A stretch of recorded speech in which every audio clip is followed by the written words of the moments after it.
आज हम लोग देखने वाले हैं एक हॉरर एनिमेशन। तो गाइस ये हॉरर एनिमेशन होने वाली क्या है, हॉन्टेड फोर्ट यानी कि भूतिया किला। तो गाइस ये बहुत ही फेमस है ग्वालियर में। तो गाइस वहाँ का माना जाता है कि ये भूतिया किला बहुत ही ज्यादा ही फेमस है।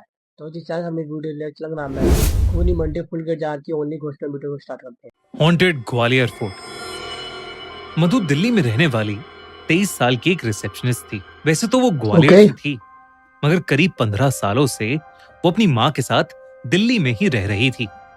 दिल्ली का सीन है, ग्वालियर में रहते थे। कई बार बुलाने के बावजूद भी उनके पापा पिछले 15 साल से मधु से मिलने नहीं आए थे।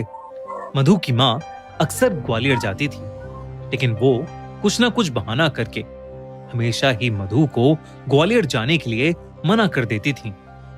और इसलिए मधु अपने माँ बाप दोनों से बेहद नाराज रहती थी। ऐसे ही एक रोज जब मधु की माँ और उसकी बहन ग्वालियर में थे, तो मधु ने अपने होटल से छुट्टी लेकर ग्वालियर जाकर सबको सरप्राइज करने का एक प्लान बनाया। लेकिन जैसे ही मधु ग्वालियर वाले घर पहुंची, उसकी माँ उसे देखकर सुन्न पड़ गई। ऐसा लग रहा था मानो कुछ क्यों हो रही है इतनी? हो। मधु की माँ एकदम से बहुत ज्यादा घबरा गई। पसीने क्यों आ रहे थे? मधु को वापस दिल्ली जाने की भीख मांगने लगी। क्यों पर? को ये बहुत अजीब लगा। उसने अपनी माँ से कहा कि वो अपने पापा से मिलने आई है और उनसे मिले बिना वो कहीं नहीं जाएगी। देर रात हो चुकी थी। मधु की माँ ने उसे बहुत समझाया, लेकिन मधु नहीं मानी। उस रात काफी देर हो चुकी थी, लेकिन उसके पापा अभी तक घर नहीं आए थे, ना ही उनका फोन लग रहा था। मधु की माँ बहुत ज्यादा परेशान हो गई थी और वो अभी भी बार बार मधु से वापस जाने की विनती कर रही थी। अपनी माँ की ऐसी बातें सुनकर मधु का दिल टूट गया था। उसे लगने लगा कि शायद उसके पापा उससे मिलना ही नहीं चाहते, और इसलिए उसने अपनी माँ की बात मान ली और वो घर से रेलवे स्टेशन के लिए निकलने ही वाली थी कि अचानक उसे चक्कर आने लगे और वो घर की चौखट पर बेहोश होकर नीचे गिर गई। उस रात उसे एक सपना आया कि उसके पापा ग्वालियर फोर्ट में भूल भुलैया में फंसे हैं और मधु को ढूंढ रहे हैं, और ढूंढते ढूंढते वो ग्वालियर फोर्ट की छत पर पहुंच गए हैं। तभी उन्हें वहां एक लड़की दिखी जो मधु की तरह दिख रही थी। लेकिन जैसे ही उसके पापा उस तक पहुंचे, उन्होंने देखा कि वो मधु नहीं बल्कि एक भयानक औरत है जिसका आधा सर है ही नहीं। और ये देखते ही वो ग्वालियर भाई साहब बहुत ज्यादा खतरनाक है। तो उनके नीचे गिरते ही मधु की चीख निकली, पापा! और मधु की नींद टूट गई। सुबह ये रियल सपना तो नहीं है जिसका? उसके घर पर भीड़ इकट्ठा थी। मधु की माँ ने उसे बताया कि कल रात मधु के पापा ने ग्वालियर फोर्ट की छत से कूदकर अपनी जान दे दी। जब ये बात मधु ने सुनी तो उसका दिल पूरी तरह चकनाचूर हो गया। सब लोगों के जाने के बाद वो तुरंत अपनी माँ को साइड में ले गई और अपने सपने के बारे में बताने लगी। और तब उसकी माँ ने मधु को कुछ ऐसा बताया जिसे सुनकर मधु की रूह कांप गई। दरअसल 15 साल पहले जब मधु छोटी सी थी, तब उसके पेरेंट्स उसे ग्वालियर फोर्ट घुमाने लेकर गए थे। उस दिन फोर्ट में बहुत भीड़ थी, जिसकी वजह से छोटी सी मधु अपने पेरेंट्स से अलग हो गई थी। वो मान सिंह महल के सबसे नीचे वाले फ्लोर में फंस गई थी। दोस्तों, गुजरात में 2002 में कुछ ऐसा हुआ था जिसने पूरे इंडिया को हिलाकर रख दिया था। मुजफ्फरनगर से अहमदाबाद जाने वाली साबरमती एक्सप्रेस जब गोधरा में रुकी तो अचानक उसके 2 डब्बों में आग लग गई और 59 लोग यानी 59 लोगों की जलकर उस ट्रेन के अंदर मौत हो गई। ये तो पता है। लगी तो लगी कैसे? क्या है गोधरा कांड का सच, जानने के लिए देखें। जो अंडरग्राउंड था वो उस ग्वालियर फोर्ट की एक ऐसी जगह थी जहां अक्सर कम ही लोग जाते थे।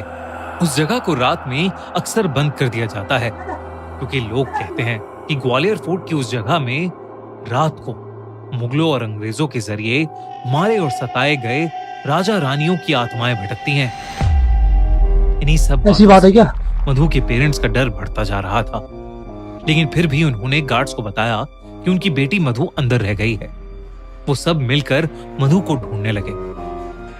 तभी अंदर बैठी मधु को अचानक से गाने की आवाज आने लगी। उठकर उस आवाज की तरफ गई। देखते ही देखते मधु ये कैसी आवाज आ रही आगे है? चल रही एक परछाई नजर आई। मधु ने उसे आवाज लगाई तो वो परछाई हवा में कहीं गायब हो गई। तभी मधु को ऐसा लगा कि जैसे उसके पीछे कोई खड़ा है। वो पलटी तो उसने देखा कि सफेद लहंगे में एक औरत उसके सामने खड़ी है। उस औरत का भयानक चेहरा देख नन्ही सी मधु की चीख निकल गई। तो वैसे तो बहुत ज्यादा खतरनाक था कहीं, जिसका आधा चेहरा कटा हुआ है, तो वैसे बहुत ज्यादा ही डरावना उसका है। आधा चेहरा था ही नहीं और उसके हाथों और पैरों में कीड़े चल रहे थे। कीड़े लग रहे हैं। मधु बहुत ज्यादा डर गई और भागकर किसी कमरे में घुस गई। डर तो मैं भी गया भाई। उसने दरवाजा अंदर से लॉक कर लिया और जोरों से रोने लगी। क्या था, क्या है? से दीवार खुरचने की आवाज आई और उसने देखा कि वही औरत उस कमरे के एक कोने में बैठी दीवार पे कुछ मंत्र लिख रही है। उसके हाथ में सफेद रंग का पाउडर है। मधु उसे देखकर वहीं जम गई। तभी उस औरत ने अपना चेहरा धीरे से पलटा और मधु की तरफ रेंगती हुई आने लगी। उसने मधु की आंखों में झांका। ओए, तो पूरा कट गया इसका। शरीर के आधे आधे हो गया। मधु को तभी चक्कर आने लगे और वो वहीं बेहोश हो गई। अगली सुबह मधु का बेहोश शरीर अपने आप उसी पॉइंट से मिला जहां से उसके पापा ने छलांग लगाई थी। इसके बाद मधु उठी ही नहीं। उसके पेरेंट्स उसे कई डॉक्टर्स के पास लेकर गए, मगर कोई समझ ही नहीं पाया कि आखिर वो बेहोशी की हालत में क्यों फंस गई थी। उसकी सांसें तो चल रही थीं, लेकिन वो अपनी आंखें खोल ही नहीं पा रही थी। ऐसा लग रहा था कि जैसे वो कोमा में चली गई हो। तब मधु की मां एक पंडित को बुला के लाई, जिन्होंने मधु को देखते ही बता दिया कि मधु को महल की एक मरी हुई रानी की दासी का श्राप लग गया है, जिसकी आत्मा वहां अपने मौत का बदला लेने के लिए भटक रही है। उन्होंने बताया कि मधु के अंदर एक शैतान वास करने लगा है और वो धीरे धीरे मधु की जान ले लेगा। मधु के पापा उसे बहुत प्यार करते थे और वो कुछ भी करके अपनी बेटी को बचाना चाहते थे। उन्होंने उस पंडित से कोई ना कोई हल निकालने की विनती की।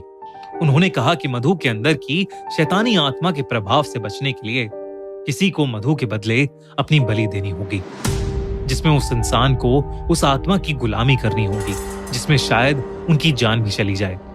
मधु के पापा ने कहा कि वो जिंदगी भर उस आत्मा की गुलामी करेंगे, लेकिन मधु को कुछ नहीं होने देंगे।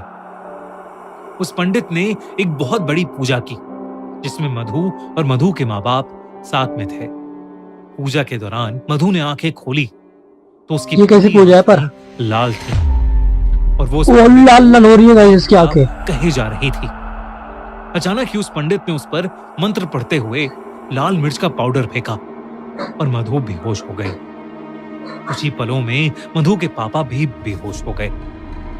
जब मधु को होश आया तो वो बिल्कुल ठीक थी। पंडित ने बोला कि मधु को ग्वालियर से जितना दूर हो सके ले जाओ, और इसलिए मधु की माँ उसे लेकर दिल्ली चली गई, क्योंकि उसके पापा अब उस शैतानी आत्मा के गुलाम थे, इसलिए वो ग्वालियर छोड़कर नहीं जा सकते थे। मधु के जाने के बाद ये पूरी कहानी ये है। उसके पापा पर चढ़ने लगा।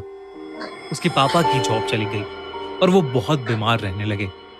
लेकिन जब मधु वापस ग्वालियर आई तो वो आत्मा मधु की जान लेना चाहती थी, लेकिन उसके बदले उसके पापा ने अपनी जान उस आत्मा को दे दी। अपनी माँ की पूरी बात सुनकर मधु रोने लगी और अपनी माँ से माफी मांगने लगी।